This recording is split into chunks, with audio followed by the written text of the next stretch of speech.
Halo Bapak Ibu Saudara, bagaimana kabar hari ini?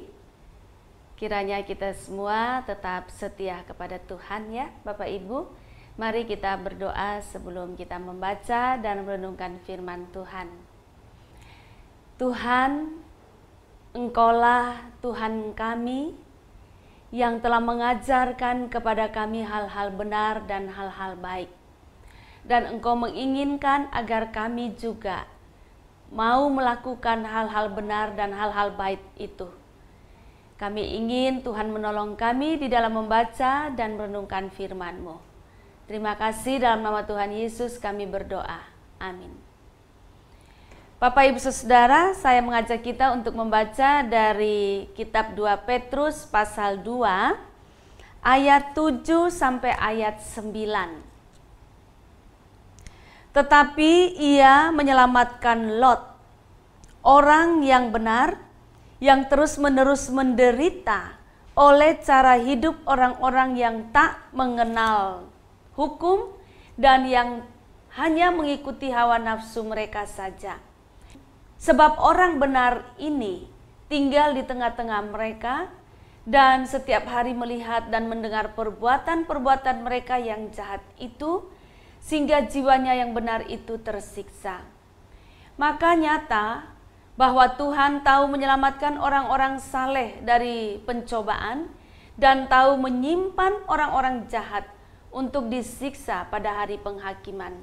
Demikian jauh pembacaan firman Tuhan. Yang berbahagia adalah setiap kita yang mendengarkan firman Tuhan, memelihara serta melakukannya dalam kehidupan kita setiap hari. Bapak, Ibu, saudara-saudari, remaja pemuda dimanapun saudara berada, firman Tuhan hari ini kembali mengingatkan kepada kita mengenai kenyataan hidup di sekitar kita. Seperti yang dialami oleh Lot. Pada waktu itu Lot adalah hamba Tuhan yang saleh, yang taat dan melakukan hal-hal yang benar dan hal-hal yang baik seperti yang Tuhan ajarkan. Tetapi persoalannya adalah orang-orang yang berada di sekitar Lot ini, yaitu masyarakatnya, adalah masyarakat yang tidak takut akan Tuhan dan tidak mendengarkan serta menjalankan perintah-perintah Tuhan. Mereka hidup dituntun oleh hawa nafsu mereka, sehingga perbuatan mereka bejat, perbuatan mereka salah, perbuatan mereka bertentangan dengan yang Tuhan ajarkan. Nah, Lot hidup di tengah-tengah orang-orang seperti ini. Ketika dia tiap hari, tiap saat melihat dan mendengarkan perbuatan-perbuatan yang salah ini, perbuatan-perbuatan yang tidak benar ini, Lot sangat menderita. Nah, ini juga mau menyampaikan kepada kita, bisa saja terjadi demikian juga dalam kehidupan kita. Ketika kita saksikan di sekitar kita orang yang gampang sekali korupsi, lalu hasil korupsinya itu dipakai untuk foya-foya, beli rumah mewah, beli barang mewah, beli barang-barang yang menempel di tubuhnya itu barang-barang yang mewah, pergi rekreasi di tempat-tempat yang mewah, tapi uang itu hasil korupsi, hasil kejahatan, hasil tipu-tipu.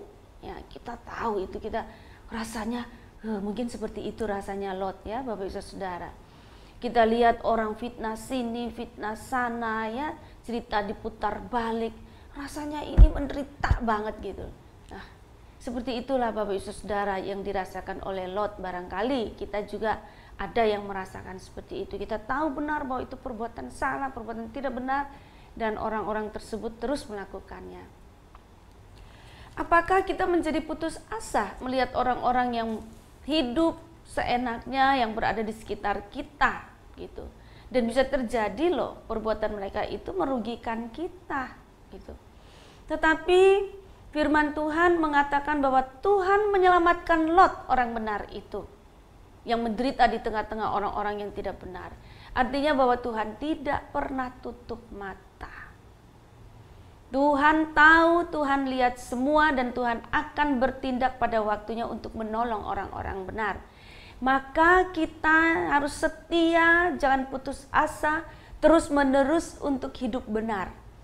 Kalaupun sekarang ini rasanya kita tidak beruntung ketika kita hidup benar, taat Tuhan, taat hukum Tuhan dan seterusnya, kita menderita. Tetapi ingatlah bahwa suatu saat Tuhan pasti bertindak. Seperti Tuhan menyelamatkan Lot. Jadi dikatakan dalam ayat 9 bahwa nyata bahwa Tuhan tahu menyelamatkan orang-orang saleh dari pencobaan. Nah, Tuhan tahu. Tuhan tahu bagaimana orang-orang benar menjalankan hidupnya, dan Tuhan tahu dan Tuhan siapkan pertolongan untuk orang-orang benar. Maka kita harus setia, tetap berjuang menjadi orang-orang benar, orang-orang yang melakukan kehendak Tuhan. Sekalipun sekitar kita buat salah, kita harus kekeh untuk buat benar. Dan Tuhan itu adil, saudara. Dikatakan dan Tuhan tahu menyimpan orang-orang jahat untuk disiksa pada hari penghakiman. Kita tentu tidak ingin orang-orang disiksa, sesama kita menderita. Kita ingin kita semua selamat dan bahagia. Nah, tapi kan setiap orang harus ambil keputusan, Bapak Ibu Saudara. Maka kita harus berani ambil keputusan. Bagaimanapun susah dan beratnya, ambil keputusan untuk hidup benar. Jadi, sekalipun orang-orang benar hidup di tengah-tengah orang tidak benar, tapi kita harus bertahan untuk tetap benar. Dan Tuhanlah yang akan menentukan segala sesuatu. Amin. Mari kita berdoa. Tuhan, kuatkan hati kami, kuatkan pikiran kami, kuatkan ketetapan di dalam hati kami, mantapkan dalam diri kami untuk berani mengambil keputusan.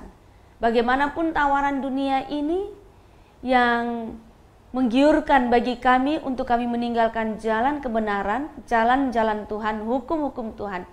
Kiranya kami berani ambil keputusan untuk tetap jalan benar, sekalipun barangkali kami harus menjalani atau menghadapi kesusahan-kesusahan, kesulitan-kesulitan dalam hidup kami. Tapi biarlah kami tetap setia pada Tuhan. Ajar kami untuk setia di dalam masa pandemi yang sulit ini, yang tawaran untuk jalan tidak benar banyak berdatangan. Tetapi Tuhan, biarlah kami memandang Engkau, kami tetap mau hidup benar, dan biarlah Tuhan yang menjadi pembela dan hakim di antara kami. Tapi kiranya Tuhan, kami semua mau tunduk kepadamu, sehingga kami semua diselamatkan oleh Tuhan, seperti Tuhan menyelamatkan Lot. Terima kasih, dalam nama Tuhan Yesus kami berdoa.